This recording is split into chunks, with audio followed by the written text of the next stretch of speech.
It's used to declare certain members of the human race enemies of humanity that need to be destroyed. He criticizes liberalism as basically an attempt at depoliticization or an ignorance of the political, that it's not genuinely a political theory, because he says liberalism tries to substitute ethics and economics in the place of politics and tries to kind of pretend that the friend-enemy distinction doesn't have to be drawn, that there's a way in which we can, through compromise and giving everyone rights and universalizing things and subordinating everything to economic logics and subordinating everything to this ethical ideal of universal human rights, we can basically prevent war, we can prevent conflict,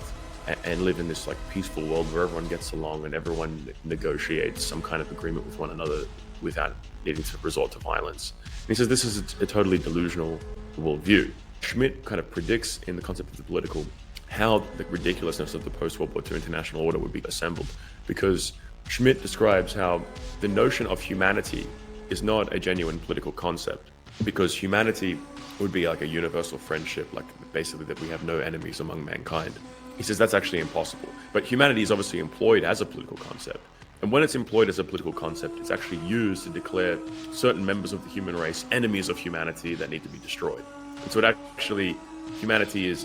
doesn't actually exist, because in order to assert it politically, you actually have to divide people into pro-humanity or anti-humanity camps or whatever, but they're all humans, so it's kind of absurd. And he says, actually, the notion of humanity would be itself probably the most violent and aggressive assertion of the political ever heretofore conceived. Because if you just assert German interests, or you just assert American interests, then basically, so long as you're in control of Germany or you're in control of America, you're basically willing to negotiate upon, coexistence with the rest of the world. But if you assert human rights, you can't just chase your enemy back into their own country and then come to the table and agree with them. You have to completely destroy the enemy wherever they lurk in the entire world, and universal human rights has to be extended to every corner of the globe. So basically, you have to declare a universal world war and create a global